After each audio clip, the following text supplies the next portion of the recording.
when I laid in bed, for 9 hours because I stayed up too late because I had some friends over, and that meant I needed to, sleep in, and I messed with my normal wake up time. But I tried to lay in bed, and I did lay in bed for 9 hours, and I woke up and it was just awful. I just felt terrible.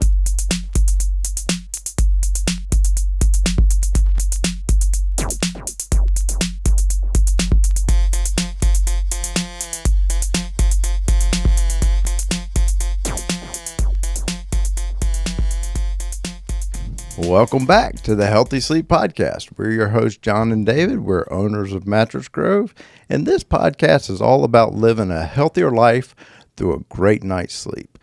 We're going to share practical tips, some science-based information, and personal experiences all about sleep. It's to help you fall asleep faster, stay asleep longer, and wake up feeling truly refreshed. Welcome back. That's awesome. Yeah, man. We took a little hiatus, but we're back. We're super excited to be back and to share that knowledge for sure. This podcast is going to be all about why and how you could be laying in your mattress, sleeping in your bed, or thinking you're sleeping for 8 hours, because we say 7 to 8 hours, but wake up feeling groggy and our word slumpy. Yep. Not refreshed, sore. I mean, how is that possible? We say 7 or 8 hours, but how is that possible? I've done it too. I just did it last week. I just had an episode last week where I stayed up too late, and I was in the bed for 9 hours, and I woke up and I did not feel refreshed or invigorated or anything, and my mood was bad. So we totally get it. So we want to share what we have learned here, not only our personally experiences, but, we visit a lot of stores, talk to a lot of salespeople, right? And we also have a lot of call-ins too. Well, I'm glad you acknowledged that it was your sleep and not me. Yeah, you saw me next day. That's right. That's right. Nope. All right. No, and I mean, we experience those things, and again, it impacts your day, and sometimes you don't reflect back to figure out what it was. And so, I mean, there's so many different elements to that we can dive into about, is it the temperature? We talk about temperature in your room being, anywhere from, 67 to 69 degrees, somewhere in there, cooler. You can always add sheets and stuff like that that'll keep you warm. And then, you also have stress. Oh, yeah. Stress is always a thing that keeps you up at night too, right? Oh, yeah. Yeah, definitely. Yeah, I know. Yeah, that definitely, if we say we don't have stress, then we didn't wake up. Right. Yep. Sometimes. But I mean, again, we all handle that differently. But, I know some people can meditate at night. Mm-hmm. It's a lot that has to do with your sleep hygiene. They say sleep hygiene. That's kind of a industry thing. But, that basically means how you prepare for your night. You not on your phone, you're not getting, the Instagram or TikTok, the tweets and all those things, that are just making your brain race, right, which actually causes you stress, especially right before bedtime. So do a little decompressing, a little decompressing, reflect on the day, stuff like that, those habits. I've tried that myself, and when I do it, if I feel like I'm stressing, I'm not able to, just feel a little bit more relaxed before bedtime. Yeah, I mean, I've sat back and just kind of looked over my day and thought about what was going on. Try not to fix it, just look at it and say, what were the good things in the day? And then, we also have interruptions at night that cause those sleep patterns not to happen. Dogs, cats, any kind of pet. I guess a hamster on a wheel. Oh yeah, no, yeah. So you make sure you don't have that hamster in your room. Yep. Some people might think that's white noise. I don't. Well, I mean, if you have a brother or sister that you want to keep up, you put it in their room. Put it in their room. But then they're going to be angry next day, and then you're going to have to deal with them. That's exactly right. Yeah, that's right. So, but you can lock your pets out. Yep. Lock your pets out. I know, again, that's not an easy thing to do because we love our pets, and they're warm in the wintertime, and they're snuggly and all that, but they're definitely an interruption. You can't lock your 6-year-old out. I got one of those. He loves to get in our bed, and I guess that's just because my mattress is more comfortable than his. That's probably in his mind. It. That's probably it. Because he's got a great mattress. He does, but you got a better one. I do. Yours is newer. Yeah, it is. So yeah, it is. But I mean, I'm dad. I should, I'll get him a new one. Yeah, okay. Uncle's going to get him a new one. Yeah, awesome. Well, you get him that. Yeah, exactly. You can make him a special one. Yeah, no, that's so true. For sure. There's just a lot of things, again, and we love to hear input, from you guys because it makes a difference because we can only experience what we experience here, ourselves. But a lot, again, going into stores, they tell me that, a lot of times one of the latest things I heard was people can't roll over in their mattress. So that wakes them up. They have to wake up to roll over because they have to physically move themselves. So they're kind of sleeping in a hole or whatever they're sleeping in. I don't want to say what kind of foam, but there's certain types of mattresses where you actually have to wake up to move. Or an old mattress. Or definitely an old mattress. An unsupportive mattress is causes you to wake up. Whether you're conscious about it or not, you're still waking up to after shift.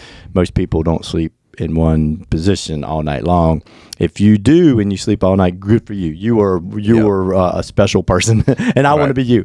But yeah. So this one of our my good friends was telling me that she makes sure that the customer realizes how easy it is to roll over, and if you have a good supportive mattress, you just naturally can roll over. You don't have to oh my God, here, let me get out of this hole and wait for it to come back. And it's again, it's kind of like we talk about.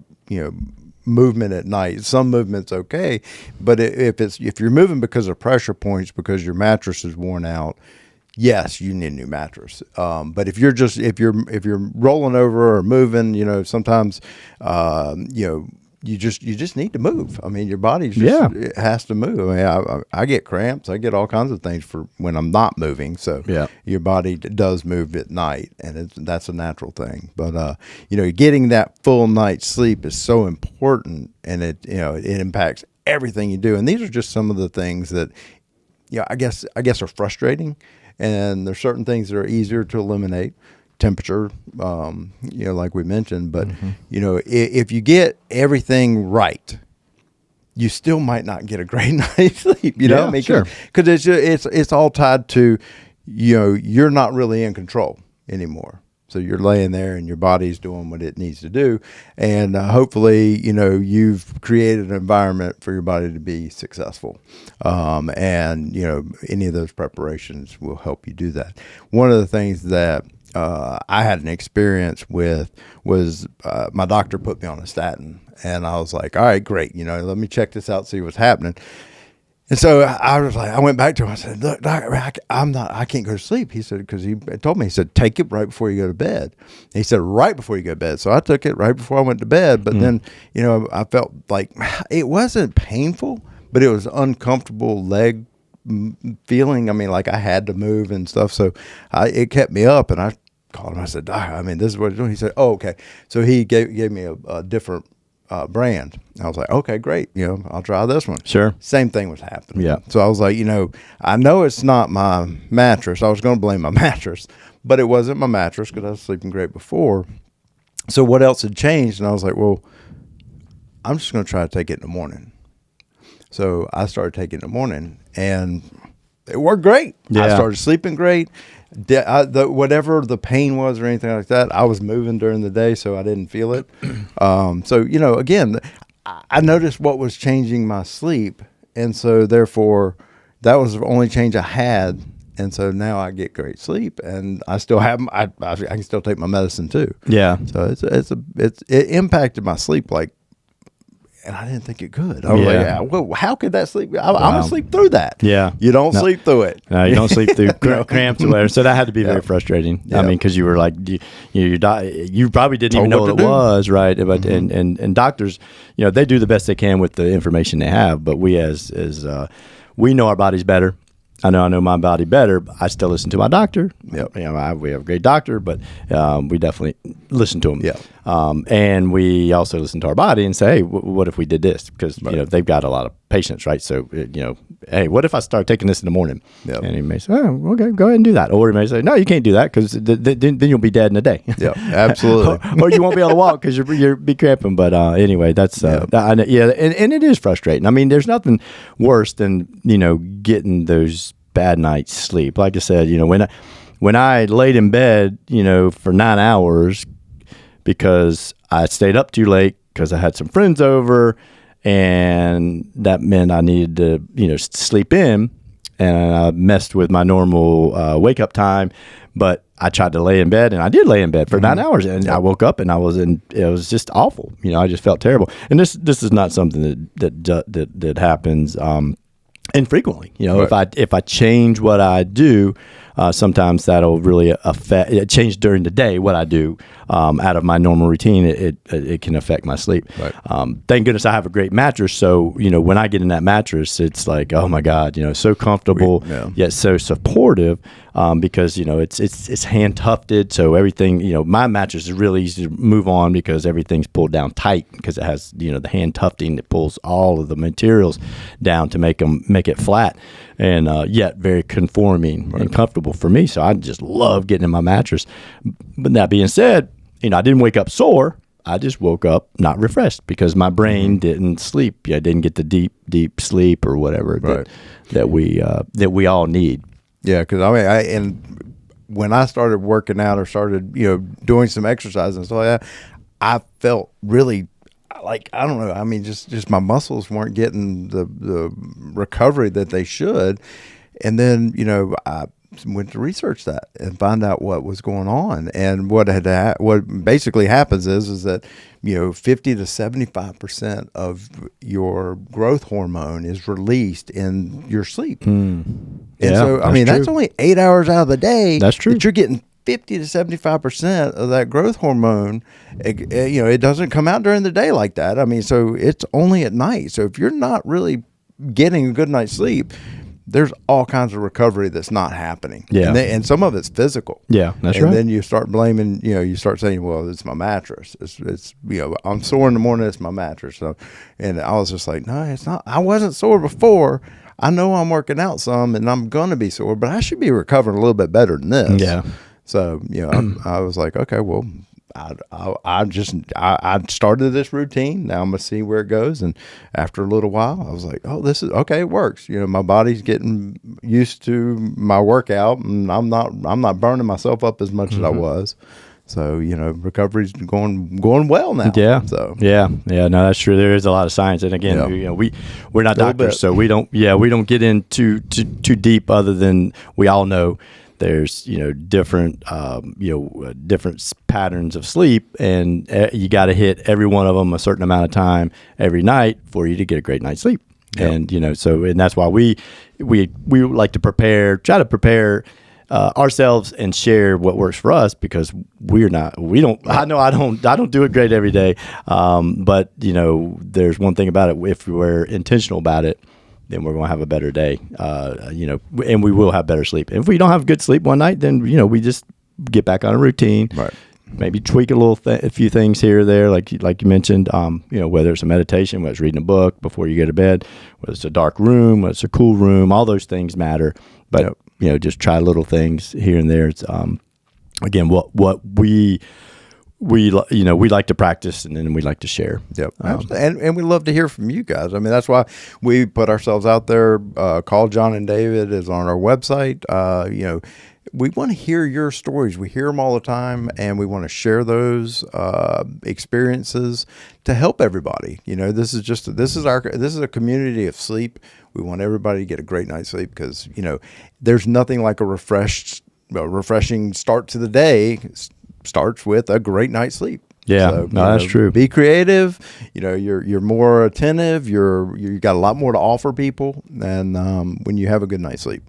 Yeah, that morning time is really, really, it's amazing when you wake up and you're not, your brain's not all foggy and everything else, and your body feels recovered. So that's true. So we talked a little bit about what bad sleep feels like.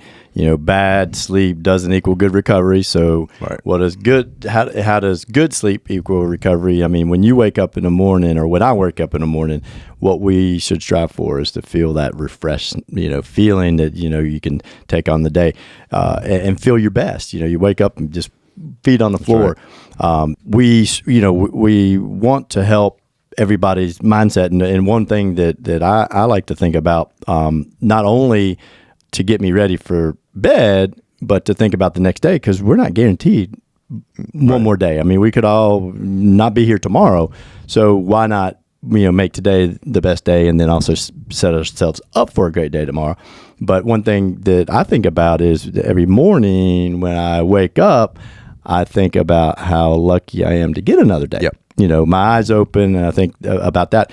So that'll help kind of get me into, that mode of, hey, I'm lucky. I'm just lucky to have another day. Right. So now I get to make it the best day that I've ever had. So that if I get another day tomorrow, that I get to do it again.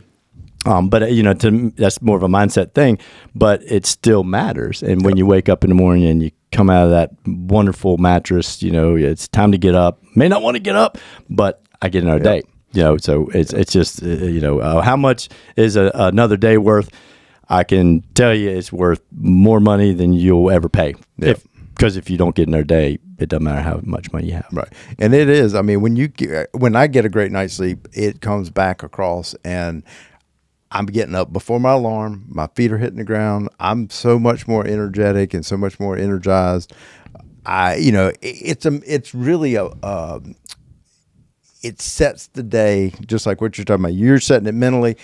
It sets it physically. It does. It sets it, and then all of a sudden after that, then the mental piece comes, and all these other things can happen. And again, when you have a great recovery from sleep, your day is so fresh. Yeah, it's so fresh and so awesome. Yeah, it is. And I will share that whenever we wake up, we're still in this brain state. So we're going to be a little foggy from consciousness. Our subconscious is strong, though. That's when we're really, really creative in that first hour. And that's why we're not supposed to drink coffee or caffeine. You're supposed to drink water and let your body naturally wake up. Sometimes we don't do that, but we should. I don't do that enough, but I know when I do, it makes my whole day better. Sometimes if I drink coffee when I first wake up in the morning, it takes me out of that theta pretty quick. I get into the day, I drink more coffee. Right. And then I hit a little downer in the afternoon where I need to go to the showroom and take a nap because I mean, it's just, and it brings you down. It's almost like if I eat too many carbs at lunch, it kind of brings you down. But, that theta, that place, if you can go from your bed to whatever, a walk, it's great. Yep. But even a shower, man, think about it. That's where I come up with so many crazy ideas, and I need a waterproof pad. You share some of them with me, and I'm like, whoa, crazy. Okay, it's creative though. It's creative, very creative. Very creative. And a lot of it's really turns into something big. Yeah, absolutely. So, yeah. So we, that's just another tip that we've learned from doctors and people say, let your brain naturally wake up. I don't do it all the time. So. But I'm intentionally trying to be better and being intentional about it. Right. But anyway, we really appreciate everybody watching, and we welcome everybody back. We're going to keep rolling and coming up with new tips and ideas, and just trying to help people get a better night's sleep. And if you think that this podcast will help anybody that get a better night's sleep, it's just awareness more than anything. Is what we're trying to do here, is you help people be more aware of how important sleep is, and then how important, of course, the mattress is as well. I mean, we've been doing this for over 55 years, our family. We started when we were, I guess we weren't even born in it. No. I was born in it because it started right when I was born. I think you're a little older than I am. Yeah, that's right. Yeah, I was still in Florida. Yeah, I was launching rockets with Dad to the moon. Yeah. But in all seriousness, we're here to, really want to help you, help anybody that has any ideas or questions. You can reach out to John and David line at 336-280-0077, or share that with anybody else. Go to MattressGrove.com. It makes it real simple. Our podcast is on there. We're on Instagram. We're on TikTok. We're on Facebook. We're on everywhere. Again, just trying to help people understand, giving a little bit of information here and there. And we've got a lot of knowledge. Sometimes we don't even know what knowledge we have, and we can't share until somebody calls us and ask a question. Yep. Or share your information with us so we can share it with others, because we haven't experienced everything, that's for sure. Heck no. I'd love to hear your experiences. It really does. It's a pleasure to talk to you guys. 100%. And we promise we will answer the phone. We'll answer the phone. If we don't answer for some reason, because we're maybe talking to somebody else, we will call you back within an hour or so. Yep. Because we want to hear what your story and what you have going on with your life. And if we can help you with a mattress, great. If we can just help you with a mindset, great. I mean, if you want to get another mattress from somebody else, great. We will be here to support whichever direction is best for you. Absolutely. Perfect. But we appreciate you guys. Thanks for tuning in. Thank you. Yep. Until next time. Get better sleep. Let's go.